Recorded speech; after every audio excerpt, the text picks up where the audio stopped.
Hello everyone, आज आपण बनवणार आहोत शेवगा मसाला करी। याच्यासाठी मी गॅसवर कढई ठेवली आहे। त्यात आपण पाणी उकळायला टाकणार आहोत। मी इथे 1.5 तांब्या पाणी टाकलं आहे आणि त्यात थोडंसं मीठ टाकलं आहे। मिठामुळे शेवग्याच्या शेंगांना चव फार छान येते, त्यामुळे थोडंसं मीठ ॲड करायचं। आणि आता इथे मी शेवगा कापायला घेणार आहेत।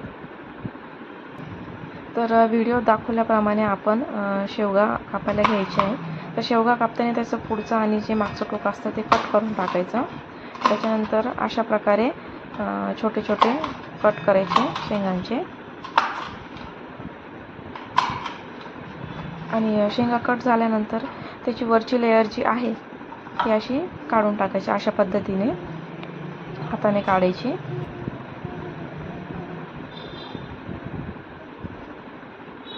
आणि असे वरची लेयर काढल्यानंतर हे स्वच्छ धुवून घ्यायची 2-3 पाण्याने।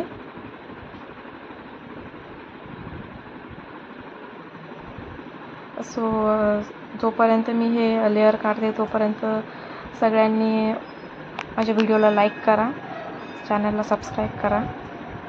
थँक्यू। मी आत्ताच माझं न्यू चॅनल ओपन केलं आहे, सो प्लीज सपोर्ट मी। अशा पद्धतीने मी सगळ्या शेंगा कट करून वरची लेयर काढून घेतली आहे। मग मी आता वॉश केला आहे आणि जे पाणी आपण ठेवलं आहे कढईत उकळायला, त्या उकळत्या पाण्यात आपण या शेंगा टाकायच्या आहेत।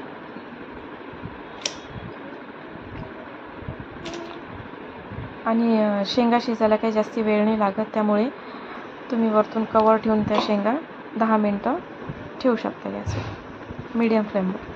त्याच्यानंतर एक वाटण तयार करायचं आहे। त्यासाठी आपल्याला खोबरं, कांदा हा भाजून घ्यायचा आहे आणि त्याच्यात लसूण आणि कोथिंबीर टाकून त्याची एक पेस्ट तयार करून घ्यायची आहे। त्याचसोबत मी एक टोमॅटोची प्युरी देखील तयार करून घेतली आहे।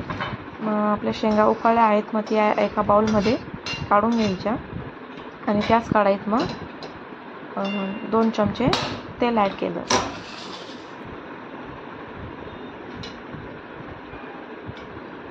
तेल ॲड केल्यानंतर त्याच कढईत आपण जिरे आणि कढीपत्ता टाकायचा आहे।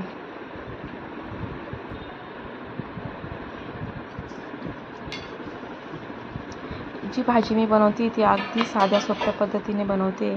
आमच्या घरात काळ्या मसाल्याच्या भाज्या जास्त प्रमाणात आवडतात, तो एकदम साधी सिंपल पद्धती माझी। सगळे मसाले मी घरगुतीच वापरलेले आहे। जिरे आणि कढीपत्ता टाकल्यानंतर जी पेस्ट आपण बनवली होती खोबरं कांदा टाकून, ती त्या तेलात टाकायची, एकदम मिक्स करून घ्यायची आणि हे वाटण चांगलं परतू द्यायचं आहे।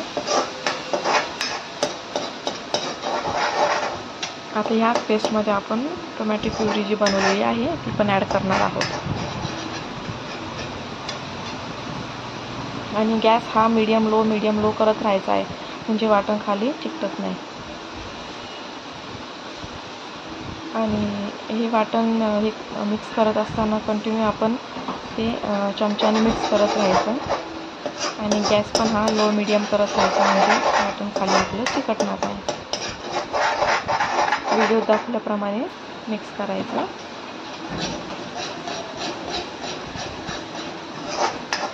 मग यात आता मी आपले स्पायसेस म्हणजे मसाले ॲड करणार आहे।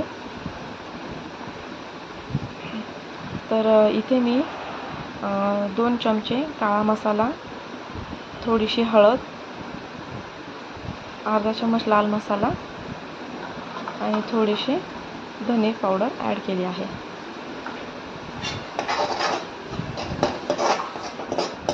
आणि हे सगळे मसाले टाकल्यानंतर एकदा ते मिश्रण मिक्स करायचं अशा पद्धतीने। ते मिक्स झाल्यानंतर ज्या मिक्सरच्या भांड्यात आपण प्युरी दळली होती त्यातच थोडंसं पाणी टाकून ते पाणी याच्यात टाकायचं। अगदी नॉर्मल पाणी टाकायचं, फक्त मसाल्याला लागेल एवढं। आणि त्याच्यानंतर ह्याच मसाल्यामध्ये आपल्या ज्या शेंगा उकळल्या आहेत त्या शेंगा याच्यात घालायच्या। आणि शेंगा उकळताना ते जे पाणी होतं ना ते पाणी फेकायचं नाही, तेच पाणी आपण भाजीला वापरायचं। शेंगा या मसाल्यात टाकल्यानंतर त्या मिक्स करायच्या मसाल्यामध्ये। त्यांना मसाला लागला पाहिजे, म्हणजे शेंगांची चव फार छान येते. आणि मग आता त्यात हे गरम पाणी ॲड करायचं. हळूहळू असं गरम पाणी टाकायचं. अशाने काय होतं, भाजीला तरीसुद्धा फार छान येते. ॲक्च्युली आमच्या घरात असं मानलं जाते की भाजी खाण्याआधी दिसायलाच चांगली पाहिजे, म्हणजे ती समोरच्याला खाऊ वाटली पाहिजे. तर त्यासाठी अशी भाजीला तरी आली पाहिजे. त्यामुळे आता इथे सुद्धा गॅस हा आपल्याला मीडियम ठेवायचा आहे, 10 ते 15 मिनटं.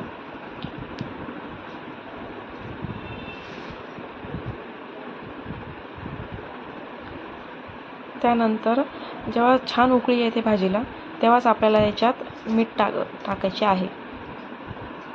सुरुवातीलाच मीठ टाकायची नाही, भाजीला थोडी उकळ आल्यानंतर मीठ घालायचे. आणि गॅस बंद करायचा जस्ट 2-5 मिनटं आधी चिरलेली कोथिंबीर घाला. अशा प्रकारे आपली भाजी ही पूर्ण रेडी आहे. तुम्ही खरंच एकदा करून बघा आणि मला कमेंट करा. खूप छान लागते ही भाजी. सो आपली चपाती झाली रेडी. मग ताटात सर्व करा. कांदा, लिंबू, एक